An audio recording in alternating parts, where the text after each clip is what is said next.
أعوذ بالله من الشيطان الرجيم بسم الله الرحمن الرحيم الحمد لله رب العالمين والعاقبة للمتقين والصلاة والسلام على رسولنا محمد وعلى آله وأصحابه أجمعين أما بعد السلام عليكم ورحمة الله وبركاته حرمة المسلمان doğanlar Allah Tebarek ve Teala no'taq cumu'nun ediyen ve etçek taat o vaadetlerini di etçek dua dileklerini di bugünlerdeki edilen hayır hasanatları her birini fi sebilillah Allah rızası için edilen amallardan aylanırıp İnşallah bu dünyada ağıraydan ayırman şol amellerin hürmetine ahir demimizde iman bilen canımız soğurup ve berzah aleminde, kabr aleminde de Allah Tebarek ve Teala bizim ol kabrımızı nurlandırıp kabrda rahmet edilen bennelerden aylanırıp esas olan gün, haşr edilen gün, mahşer gününde her kimin gözünün allak bulluk olacak günü, kıyın gününe, ağır gününe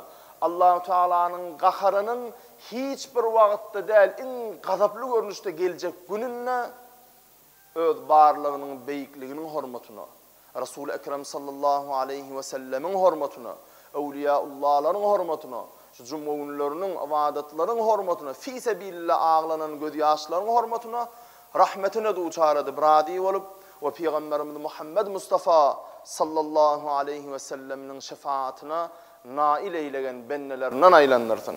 Ve edilen vaaz nasihatları da her birini aklımızda koyup, kalbimizde yerlep, bedenimiz bilen şol vaaz nasihatları edene de, dinleyene de amel etmeklik nasip eylesin. Çünkü amelsiz bir ilim öşük söncük olup duran bir şemyalıdır deyiptir. Onun için Allah-u Tebarek ve Teala inşallah dualarımız müstecab eylep, hak bilip hakkın uğrunu algan, ne hak bilip ne hakkın karşısında görüşen bennelerin hatarından aylandırsın o daim. Hormat Müslüman doğanlar, bir iki cuma gelip bilmedik, birine cenada oldu, birine bir zerur merid soramalı oldu. Allah'tan her birimize sağlık, amanlıkta bizi sizi de bizden eksik etmesin Hudaim. İnşallah bugünkü vaadimizde de anarkı cumgalarda hayiş ediptiler. Ama hoca değiliye, seyit değiliye, şeyh değiliye, evlat değiliye, mağtım değiliye, ya ata değiliye, şul fiile hürmet edilen evlatlar var da bir düşünüreysen ne hili olya, ne nengsi olya deyip. İnşallah bizde öz vaad kitaplarımızda illa bir vaad var. Peygamberimiz Muhammed Mustafa sallallahu aleyhi ve sellemin evlatlarını söymöklük hakkı. Sonra Peygamber sallamın sahabalarının evlatları var, daha da uluk var. İnşallah dikkatinize yetirmeklikçi hayırlanırsınız deyip umid ediyez. A'udhu billahi mineşşeytanirracim.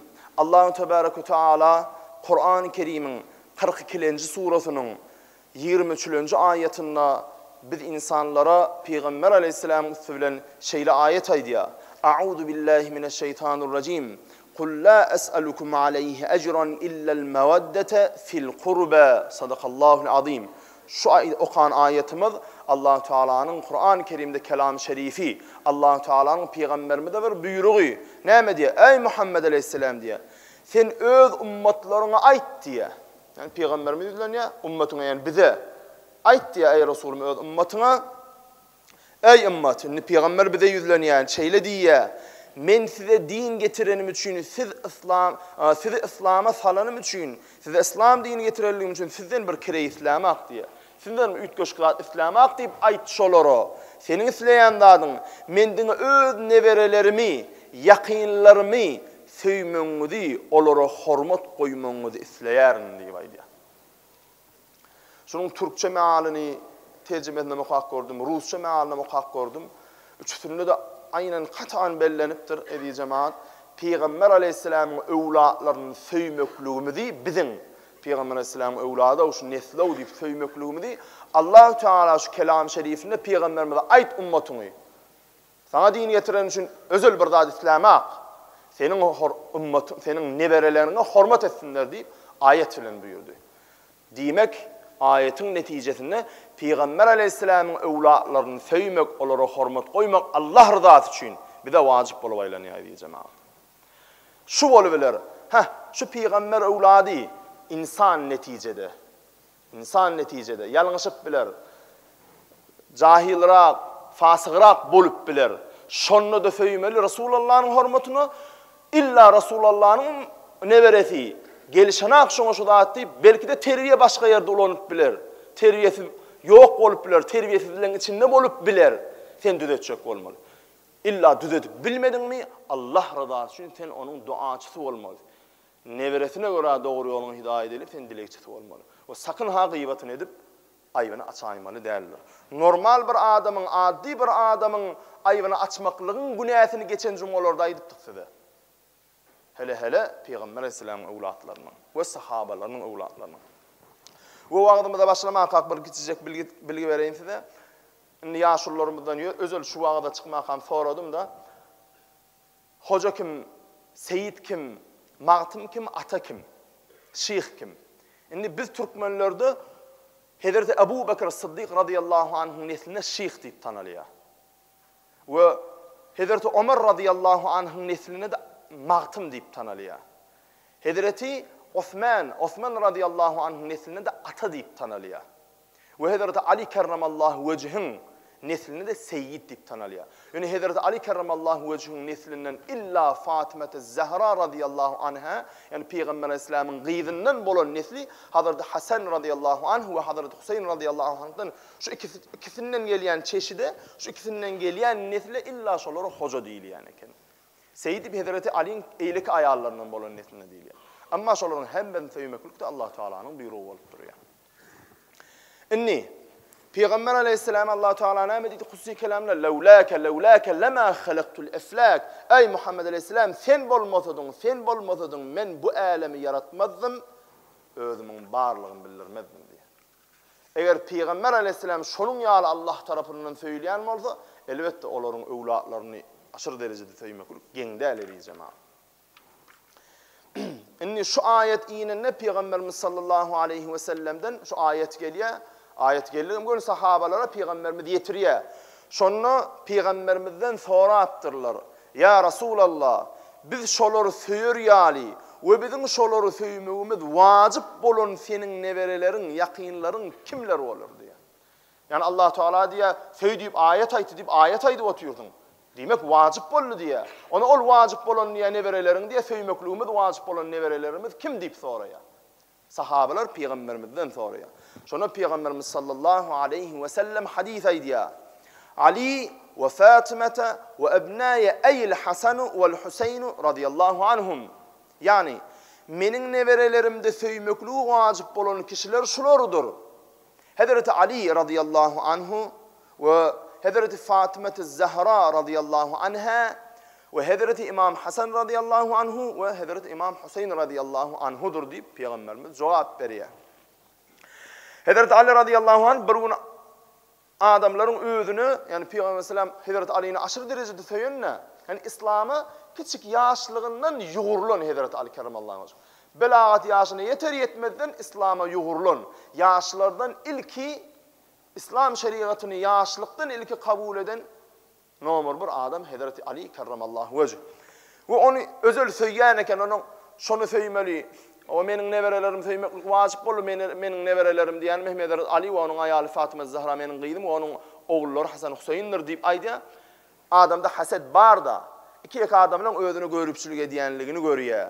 Özüne ziýan berişini görýär, gıybatyny edýänini görýär de Peygamber Aleyhissalatu vesselam'a arz edýär. Peygamber Aleyhisselam'a arz eden wagtynda Peygamber Aleyhisselam ya Resulullah maňa şunu ýalyk davran ýa-da şeýle görüpçülük edýän we diýip arz eden wagtynda Peygamber Aleyhisselam şu hadis aýtdy diýär. Ama en terda rabi'u arba'ati awwalu men yedhulul cennete ana ve ente vel Hasan vel Hüseyin ve azwajina an eymanina ve şemailina ve zurriyatina halfe azwajina.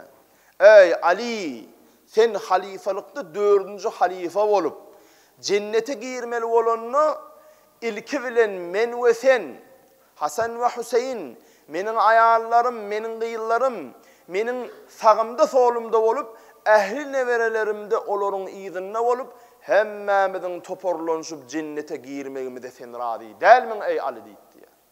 Yani sen bu dedikodulara, bu gep gurrunlara boş ver. Kulak salma. Sen niye kıyamet gününde men ve sen ve ayallarım ve çağalarım ehli özümüzden bolan zürriyatlarım toparlanıp cennete girmekliğimize razı değilmin diye. Şol sen odaları boş ver diye. Odaları kellen alma diye Hazreti Teala. Kerramallahu vecih. Sonra Peygamberimiz sallallahu aleyhi ve sellem Hazreti Ali radıyallahu anh'unu ve onun neverelerini hürmet etti ve bir hadisinde şeyle aytti. Ne dedi? Hüseynun minna ve ana minhu ahabballahu men ahabba Hüseynen el-Hasan vel Hüseyn sittani min el-esbati. Hazreti İmam Hüseyin mennendir. Menne şonnandır. Yani men şonnandır, olla mennendir. Yani menin neveremdir. On söydüğünü men söydüğünü, men söydüğünü on söydüğünü deydi şu. Allah Teala Hazreti İmam Hüseyin'i qovur ya deyiptir. İmam Hasan ve Hüseyin menin artıklarımdır, şu yeterlikten size deyiptir. Yani Hazreti İmam Hasan ve İmam Hüseyin mennendir, menne onnandır. Allah Teala da olur qovur yandır. Deyip Peygamberimiz sallallahu aleyhi ve sellem özül belirttir. Kâver hadis yazıcılar şu hadise tefsir, yankı okulun hadise tefsir verenine şeyle diyen ekenler, ey ümmetun minel umemi. Yani İmam Hasan ve İmam Hüseyin her sefer ümmettir diyen ekenler. Yani şunun yani özel bir tefsir ediyen ekenler. Yani şu vaat kuda vurdu hemen yanıma ayttık. Hocalardır, seyitlerdir, işanlardır, fiileniliya, şu ullukan da. Yani şu aya, yankı baştaki aydan ayetimde boyun olmakluk şol. Ve elhamdülillah dünyanın yüzünde her Araplarda da, Özbeklerde de, Türk devletinde de, başka devletlerde de hocalar, o şeyhlerdir, yani evlatlar var. Elhamdülillah bizim yurdumuzda da şol evlatlara özel bir o hocam ağadır, hav deyilyendir. Bir nirde bir fasık içip bören, zina edip börenin bir yerdir. Ama bir karşılaşmalı olsa, bir datı çekileşmeli olsa bir evlatla ay anarına dönüyün hocadırlay bolyalay deyip çekilyendir. Yani bir özel bir hurmatu vardır. İnşallah şu hurmatunu Allah-u Teala onu doğru yoluna hidayet eyler inşallah. İnni Hazreti İbni Abbas radıyallahu anh aydiya ne deyiptir? O da bir sahaba. Kânen nebiyyü hamilel Hüseyne ala atiqihi. Peygamber sallallahu aleyhi ve sellem İmam Hüseyin radıyallahu anh'ın çağı vaktında boynunu mindirip geliyedi diye. Şol vakitte bir adam olara sataşıya. Yani Peygamber sallallahu İmam Hüseyin'i boynunu alıptır. Kucağına değil, götürene boynunu mindiriptir. İki ayacağını boynundan geçirip mindiriptir. O geliyken bir adam kavat geliyor. Ondan şeyle yüzüleniyor. Üstündeki İmam Hüseyin'e yüzüleniyor. Peygamberin üstüne binen İmam Hüseyin'e yüzüleniyor. Ve aydiya ni'mel itku rakipte ya gulama ya gulamu. Yani ey oğlum nehil qo ayaqlığı minipsin diye. Yani aşağında Peygamber Aleyhisselam var ya da. Ey oğlancık nehil qo ayaqlığı minipsin. Yani Resulullah'ın üstüne minipsin. Bokurda olup şu çağa gözü gidip şunu buysanıp nehil bağıtlı çağı Peygamber Aleyhisselam'ın boyununa deyip işte çağa yüzüleniyor. Peygamber Aleyhisselam cevap verdi diye. Ni'mar rakibu huve diye. Bu ayak uluğu münyanem qoğudur diye. Yani sen nehil qo ayaqlığı minipsin diye Peygamber Aleyhisselam üstümdeki ayağılığı münenem qoğudur deyildi yani. Özel bir tarif etti diye. Yani aşağındaki değil, üstündeki de qoğudur. Menden bir parçadır deyildi ki o. Yine de Peygamberimiz sallallahu aleyhi ve sellem bir hadisinde aydiya min sarrahu en yanzura ila raculin min ehlil cenneti fel yanzur ilel Hüseyin ibn Ali'yi. Kim cenneti olan adamın yüzüne seyredeyin neyse deyiptir. Yani şu dünyada kim cennete girecek ya? Şu cennet nesip edip cennetin nığmatlarından nığmatlanacak adamını görüp bilsem ay deyip kesin cennete girecek adama deyip seyredip şuna cennete girecek adam şu deyip seyredesine gelse deyiptir. Onu Ali'nin oğlu Hüseyin'e seyredeysin deyiptir. İmam Hüseyin'e, İmam Hasan'a şoları seyredeysin deyiptir. Şu da dediği zaman Hüseyin deyip aydalarını ikisi de kastediliyor. İkilik manada ikisi de kastediliyor zaman. Yine bir hadisinde Peygamberimiz sallallahu aleyhi ve sellem men sarrahu en yanzura ila seyyidi şebabi ehlil cenneti fel yanzur ila'l Hüseyin ibn Ali'yin. Hayse bir adam cennetin yaşlarının yol başçısının yüzüne seyredeyin neyse deyiptir. Cennetteki yaşların yol başçısının yüzüne seyredeyin neyse Hazreti Hüseyin radıyallahu anh'ın yüzüne seyredeyin deyiptir. Ne diyeceğim? Peygamber Aleyhisselam'a olan söygü ve Peygamber Aleyhisselam'ın neberelerine olan söygü ayet ve hadisler bilen şeyle. Vaqtımızda devam ediyaz. Bir gün Peygamberimiz sallallahu aleyhi ve sellem mescitte oturan vaktinde mescitte oturanken bu oğlancık nerede deyip gıygırıyat Peygamberimiz. Nerede bu oğlancık deyip bir çağani kastetti diye. Sonra Hazreti İmam Hüseyin radıyallahu anhu algap geldi de diye Peygamber Aleyhisselam kucağında oturuyor. Barmakları bilenem Peygamber Aleyhisselam'ın sakallarını elledi, sakalcığını oynattı. Bir çağı. Sakalını ellen vaktinde Peygamberimiz sallallahu aleyhi ve sellem İmam Hüseyin radıyallahu anhu'nun ağzını şey deyip doğdacığını tuttu da açtı da diye onun ağzını öz ağzını koyuya, ağzını tuttu da şu duanı okudu diye bir dua etti diye, dile etti diye. Allahümme inni uhibbuhu fe ahibbe ve ahibbe men yuhibbuhu. Hudaya hudavanna. Ey Allah'ım men senin benden, men Huday senin benden. Men şu oğlunu söylerin, yani şu balacığımı söyleyen, sen de şu oğlunu söy ve şu oğlunu söyleyenleri de sen söy deyip dua etti diye. Resulullah'ın duası boş kaytarılır mı? Hiç kaytarılmaz. Ey Allah'ım, men şu balacığımı söyleyen, şu ağıtıcığımı söyleyen, şu köşücüğümü söyleyen, sen Allah'ım şunu söy ve şunu peygamber evladı deyip söyüp hürmet edenleri de söy diye. Şu duanın içine girecek olsak Resulullah'ın evlatlarını söylemeli. Ana diyeceğim abi. Hazreti Ebu Hureyre radıyallahu anhu şu hadisi aydiya. Ne diyor? Ra'aytu Resulullah sallallahu aleyhi ve selleme yemtassu lu'abel Hüseyni kema yemtassu raculu temra. Men Peygamber sallallahu aleyhi ve sellemin İmam Hüseyin radıyallahu anhu'nun ağzının suvul niye? Güya bir adamın hurmanı söyüp, qoğurup, suyucuğurup, şu hurmanın şiireciklerini yalayışını gördüm diye ayıttı diye. Bir de çağacağımın ağdıqıllıqlı orada bir efyin aliyatı, süpüriyat. Ama Resulullah öz ağıtacaklarının şeyle bir söyüptür. Ağızağından çağacık da hıllıcağı aksa, güya bir adam hurmanı söyüp, onun şiireciklerini ağzı bilen yalap soruşu yali, Peygamber sallam ağıtacaklarının hıllıcağını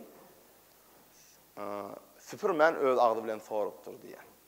Men şonu şeyle edenini gördüm deyip Hazreti Ebu Hureyre radıyallahu anh gurrun veriyor. Bir gün Peygamberimiz sallallahu aleyhi ve sellem enemiz Hazreti Ayşe radıyallahu anh'ın öyünden çıkıp gidiyor.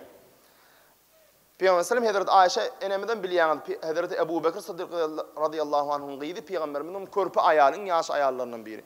Şunun öyünden çıkıyadanim gidiyor barıp da Hazreti Fatıma radıyallahu anh'ın öyüne var ya. Gıydının öyüne var ya. Ağıtacaklarını görmeyene. Görse İmam Hüseyin radıyallahu anh küçücük bir oğlun ağlayıp duranıken. Sonra Peygamber sallam Hazreti Fatıma Zehra yüzüleniye kayinirek şeyle diye. Elem ta'lemi enne bukâehu yu'zini. Ey gıydım Fatıma radıyallahu anh'a şunun ağlamağının menin incıdiyanının seni bilemek mi deyip diye. Neme onu koydurama, neme İmam Hüseyin'i köşeştirama, ağıtıcağımı köşeştirama, şunun ağlamaklığı menin canımın incıdiyanlığını bilmeyen mi seni deyip diye. Hazreti Fatıma enemi de kayedi diye diyeceğim abi. Şunun yal Peygamber sallam İmam Hasan Hüseyin'e bağlıdı diye. Şunun yal feyyad, qovuriyad. Çünkü gözünüzü getirin edeceğim abi. Peygamber Aleyhisselam'ın Kur'an-ı Kerim'de ayette de vardır. مَا كَانَ أَبَا أَحَدٌ مِنْ رِجَالِكُمْ Sizden hiçbir erkeğin atası etmedim ben ol Muhammed'i diye. İşte oğul verdi Peygamber Aleyhisselam'a, oğullarının hemmeti yaşayacak füzce vaktinde Allah Teala. Abdullah Can, Tahir Can, İmam Kasım Can, şular Peygamber Aleyhisselam'ın oğulları. Oğlun verdi, yani onun nesli yok. Sol nesli, oğlunun nesli bolmadı. Yani hiçbir erkek adam hakat etmedim ben Muhammed'e. Yani oğul vermedim ben Muhammed Aleyhisselam'a deydi ki şu. O çağa olan sevgi gereğinden artık olmaklığı da şundan da bir etkileniyor diyeceğim abi. O artacaklar gıyzdana nesil verdi. Onun ikisem oğulcuk, onun öz oğulcuklarını töyüşüyor alam. Olur söyüyor ne diyeceğim abi. Bera Beni Adib deyilen bir sahaba var eken. Radıyallahu anhum ve radu anh. O ne emediptir? Men Peygamber Aleyhisselam'ın Hazreti İmam Hüseyin'i gerdenini alıp barıya kadiptir. İmam Hüseyin'i gerdenini alıp, elini alıp baryaqa, şu duanı ediyenliğini eşittim deyiptir. Yani boynunu Hazreti İmam Hüseyin edeceğim ama götörünü, kucağını değil, boynunu üstüne alıp götürürken, şonu yalıp kovuyor eken. Köp rivayetlerde onun bir gurrun veriptim, Peygamber sallallahu aleyhi ve sellem çağan qatı kovuyor eken. Hatta hükman öyle dağıtıcaklarda bir yetim sağacağım vardı, şonu beğendirip, mağadı kişmişe verip, boynunu mindirir eken Peygamber sallallahu aleyhi ve sellem. Götürmez eken, illa boynunu mindirir eken. Lonkulladı, şonu bököcöklep, oyun edip, gullurmani, Peygamber sallallahu aleyhi ve sellem önünde derece verir eken. Resul-i Ekrem sallallahu aleyhi ve sellem sünnetidir ha.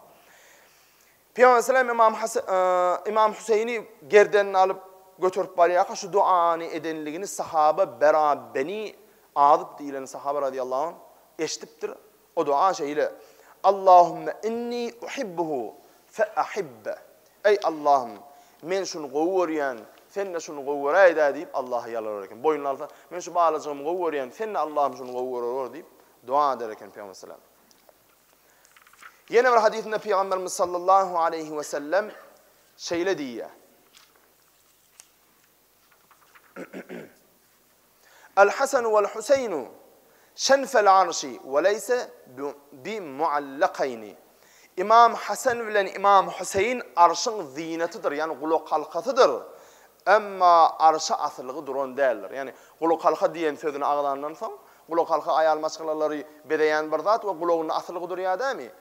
İmam Hasan ve Hüseyin radıyallahu anhumlar yani arşın bir zinetidir, bedegidir, yani kulak halkatıdır, yani asık değildir diye, zinettir diye. Hem mümin Müslümanların Peygamber aleyhissalatu vesselam'ın evlatlarına hürmeti var. Hatta köp yerlerde İmam Hüseyin'in şehit bolanını, Aşır ayının 10'unu Aşura verilenini özel Peygamber aleyhissalatu vesselam sol İmam Hüseyin'in ölen günü ona da ayeti verildi, hatmi şerif okap, ayratin bir hürmet ediliyor. Şoda Peygamber sallallahu evlatlarına olan söygüyünün bir alameti evi cemaat. Hatta Peygamberimiz sallallahu aleyhi ve sellem bir hadis-i şerifini aydıptır. Indi şu bir uzun hadis evi cemaat hemmenin metni bilen okap ve yetirin inşallah. Men mâte alâ hubbi âli Muhammedin mâte şehîden. Indi bak şu tayda şunu düşündüreyin evi cemaat. Hazır Peygamber sallallahu aleyhi ve sellem öz neverelerin söymekliği kan hadislerle ulu derecedegini aydiya. Şunu şeyle düşünün. Elbette normal, adli bir duygu bilen bol fial edilen Peygamber sallallahu uğratıp söymeli ol vacip. Yönü söymeklik bilen çeklenmeli değil. Her gün olur bilen qovgatnaşıkta olmalı. Hazır İmam Şafii hazretlerinin bir sözü geliyor. Yani Peygamber sallallahu evlatlarını men vesile tutuyor yani. Ve kabrda da kıyamette de şonların vesilesi bilen yalqancağımı umid ediyen nima diye bak. Eğer onun metni böyle okuyacak inşallah. Yani bulup biler günümüzde bolyan da hatta bir açık bir ağırgınçılığın köp bolan dövründe yaşayat edeceğim ha. Bir evlat bolup da yanlış yolla olabilir, yanlış harekette olabilir. Peygamber sallallahu hürmetine şonu düzetecek olmalı. Düzetip bilmedin mi? Evlat bolsa düzeler inşallah. Ama bolubiler her hildat. Duaçısı olmalı. Duaçısı olmalı. O qovvatnaşıkta bolmalı ki qovdatları öğrenmek veya öğretmeklik için inşallah. Resulullah'ın ruhunu şahadetten Allah Teala da seni inşallah bedenin ve ruhunu şahad eder inşallah. Men mâte alâ hubbi âli Muhammedin mâte şehîden.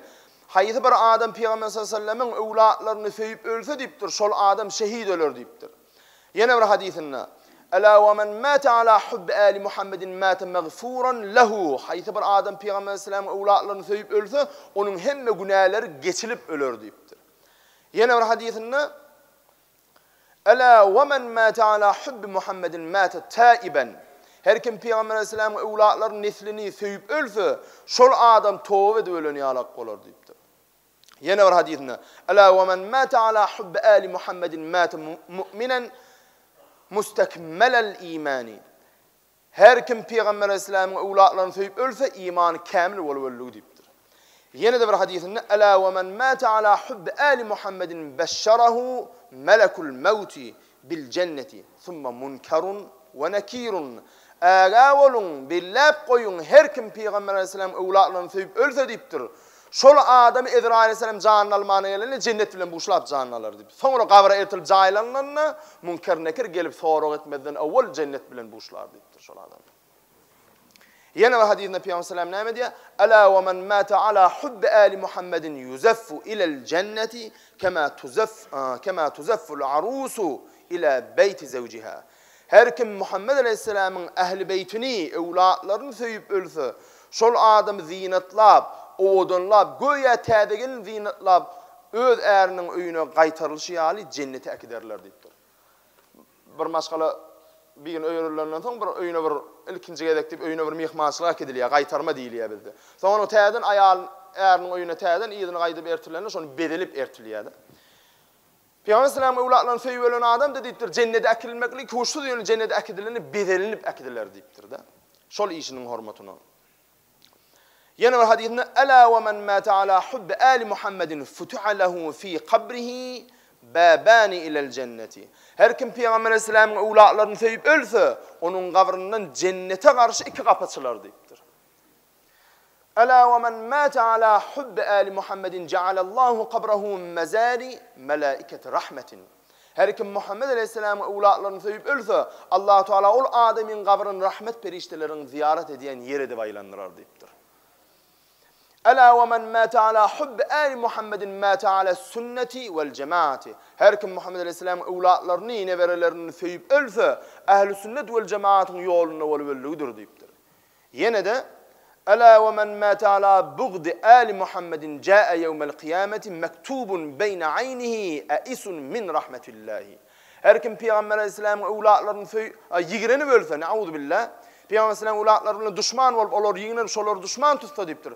Kıyamet gününü onun manglayınla şu adamı Allah-u Teala'nın hudayin rahmetinden naumiktir deyip yazılır deyiptir. Naudu billah. Düşman bolaymalı değil ha. Yine de ela ve men mâte ala bugdi ali Muhammedin mâte kafiran. Her kim Muhammed aleyhisselam ulatlarına düşman tutunup olurlarına ters olup ölse deyiptir. Şol adam kafir olup ölür deyiptir. Yine de hükman Allah yok diýmekle kafir bolana diýjem. Allah Teala'nın buyruğuna karşı çıksan, şeytan aleyhillâne Allah yok diýip kafir bolmady. Allah Teala'nın buyruğuna boyun bolman kafir boldy. Ne hil bolýar diýämen. Allah Teala buyurdu dämi neverelerin söýdüp. Şoňa boyun bolmadymy? Allah Teala boyun bolmady odur diýip. Şonu kastedip diýär. Ela ve men mâte ala bugdi ali Muhammedin lem yeşumme raihatel cenneti. Her kim Muhammed aleyhisselam'ın evlatlarını düşman tutup ölse, naudhu billah, Allah sakladın. Cennetin özünü bırak deyiptir, iyisini bile almadı deyiptir. Cennetin iyisi 500 yıl. Yani şu taydan yine de 500 yılla biyöresem, cennete var yani deysem, şu taydan cennetin iyisi barkurur diye. 500 yıl yol nerede geçenin bilmersin diye. Şol mesafeden iyisi olyanmadı. Şonça 500 yıllık yol önüne de koluyuna da ertilmez deyiptir. Yine Peygamber aleyhissalatu vesselam bir hadis-i şerifinde ne diyor? Addibu evladakum ala thalâthi khisalin hubbi nebiyyikum ve hubbi ehli beytihi ve qiraatel Kur'ani. Siz çağalanıda 3 tane daha da uğradın deyiptir Peygamber aleyhissalam. Birincisi, meni sevmekluğu, Peygamberin sevmekluğu uğradın deyiptir. İkincisi, menin neverelerimi sevmekluğu uğradın deyiptir. Üçüncüsü de onları Kur'an okumakla uğradın deyiptir. Ne men kastetti? Ati'ullah ve ati'ur Rasul. Allah'a boyun olun, onun Resulüne boyun olun. Peygamber aleyhisselam'ı söylesen, onun neverelerini söyleseniz, demek onun nevereleri sünnet bilen doğru olmalı. Onun nevereleri bilen sünnet haz doğru amel etmeli. Sünnet amel eden dedim, Kur'an-ı Kerim okuyup ona boyun olun. Sen cenneti deydik şu an. Çağrılarında da Peygamber aleyhisselam'ı söymekliği, onun neverelerini söymekliği ve Kur'an okumaklığı Peygamber aleyhisselam buyuruptur. İnni, her ki bir İmam Şafii Hazretlerinin sözü dedik. Hazreti İmam Şafii radıyallahu anh, rahmetullahi aleyh, ören büyük alim, ulu bir pir olan adam. Ve bilýäňiz ehl-i sünnet vel cemaat 4 mezhep İmam-ı Azam Numan bin Sabit, İmam-ı Azam Kufa rahmetullahi aleyh, Hanefi mezhebinin başçısı, Şafii mezhebinin başçısı, İmam Şafii Hazretleri. Şol Hazretler bir beyt aydıptır. Bir şeyle bir söz aydıptır. Alun nebiyyi zeri'ati ve hum ileyhi vesileti arju bihim u'ta gadan biyedil yemini sahifeti. Peygamber sallallahu aleyhi ve sellemin evlatları menin vesilemdir deyiptir. Men şolar vesile tutuyan Allahu Teala'dan deyiptir. Olar Hudaya yetişmek üçün bize bir vasıtadır. Yani bir sebepçidir. Erteki gün yani kıyamet günü şoların hatırını, hormatını menin amal depterim sağımdan beriler deyip men umid ediyen deyiptir İmam Şafii Hazretleri. Ne diyeceğim? Peygamberimiz sallallahu aleyhi ve sellem evlatlarını özümüzde dost tutunmalı, hemişe şoları vesile tutup Allah-u Teala'dan dua etmeli. Peygamber aleyhisselamı, onun evlatlarını, onun sahabalarını canı ten bilen sevmeli, dille del. Oları söymöklük, dinleyen söyyen şolar deymeklik del, evi cemaat. Şoların yolundan yürümöklük, şoları söymöklük. Şunu billen ha. Peygamber aleyhisselam evlatlarını söysen, kabrda da hiç kıyınçılık yok, o kıyamette de kıyınçılık yok. Kendine namadım gereken, niyadım gereken del. Sen neşe söyle Allah'a secde etmedin, bağıtın yattı sen. Namazlı, niyazlı, doğru, amalli, ihlaslı, itikatlı bolup, şonun daşında söymöklükte bir vesile var. Yani söymöklük dilene zaten şu söymöklük sözünün özü, Peygamber aleyhisselam söymöklük yönü söyleyen demeklikte şolun yolunda olmakluk.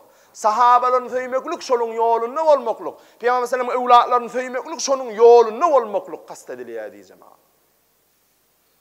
Ecem kakamen sen söyleyen diyenin hayır ne mi? Kakın bağrını yakıp böğrenme olsan. Onunla utanırıp böğrenme olsan. Aynen son yal Peygamber aleyhisselam söyleyen, sahabaların söyleyen, evlatların söyleyen diyenin hayır ne mi? Peygamber aleyhisselamın sünnetinden daşta olsan. Peygamber aleyhisselamın sünnetinde olmalı da, itikadında olmalı da olur söylemem inşallah. Ne? Peygamber sallallahu aleyhi ve sellem'in evlatlarını özümüzde dost tutmalığımız belli. Hemişe şolar vesile tutmalığımızdan belli. Dua eden vaktimizde bir şeyle dua etmeli. Ey Allah'ım, Peygamber aleyhisselam'ın sallallahu aleyhi ve sellem'in hürmetine ve şonun evlatlarının hatirasına sen benim isleyen dardım ber ve benim günahlarımı affeyle deyip hergit Allah-u Teala'dan dua etmeli. Çünkü Hazreti Ali radıyallahu anhu, Hazreti Ali kerramallahu vecih'in ecesi Fatıma radıyallahu anha, şu enemiz dünyadan vefat eden Peygamberimizin eceli oluyor. Peygamber aleyhisselam ecesi dünyadan kaydanından son Peygamber aleyhisselam'a oğlum deyip ecelik eden Hazreti Ali kerramallahu vecih'in ecesi Hazreti Ebu Talib'in ayali. Yani Peygamber aleyhisselam'ın geleceti oluyor. O özde Müslümançılık, İslam kabul eden ayarlardan biri. Şol dünyadan kaydan vaktinde yani vesile tutmaklık doğru değil diyen adamlar sakın ha diyemesin. Peygamber aleyhisselam'ın özü vesile tutuptur. Hazreti Ali kerramallahu vecih'in eceti Fatıma enemedi cailanına öz gıydı bilen mattaş. Şon cailab cenazanı okap kabra koyan vaktinde Peygamber aleyhisselam şeyle dua etti diye. Hazreti Ali'nin ecetin cailab kabra cailanından son kabrın başı ucunda Allah-u Teala'ya şeyle bir dilek etti diye.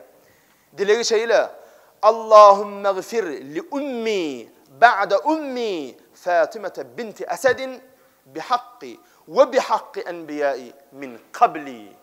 Bak duasına. Amin.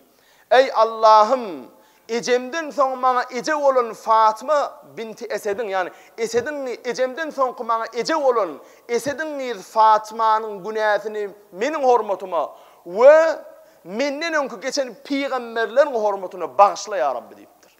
Eğer vesile tutmaklık doğru değil olsa Allah'ın Resulü ey Allah'ım benim hürmetime ve menden geçen enbiyaların dostlarının hürmetine bana ecelik eden ol Esed'in Fatıma'nın günahını bağışla diyemezdi. Eğer ol şirk olayan olsa. Şirk değildir ha. Bak dileğinde vesile tutuyan zadından dileğine ak.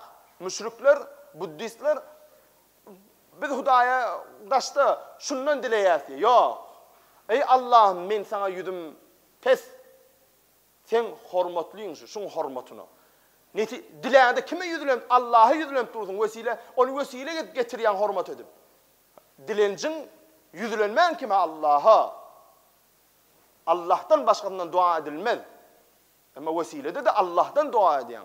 Yani bir Allah'ın söyününü bir ortağa tutuyan ki Allah Teala'nın rahmeti olsun. Yine de sahabalarım gowurmeli, sahabalar da söýmeli. Çünki Peygamberimiz sallallahu aleyhi ve sellem wagtymyzy tamamlayan edi cemaat. Şeýle bir hadis aýdypdyr. Allah ashabi la tettehizuhum garadan min ba'di. Ey ümmetім diýipdir. Bize ýüzlenýär. Sahabalarymyň hakyna Hudaýdan gorkun. Menden soň olar düşman tutup, olara azar bermekden Hudaýdan gorkun diýipdir.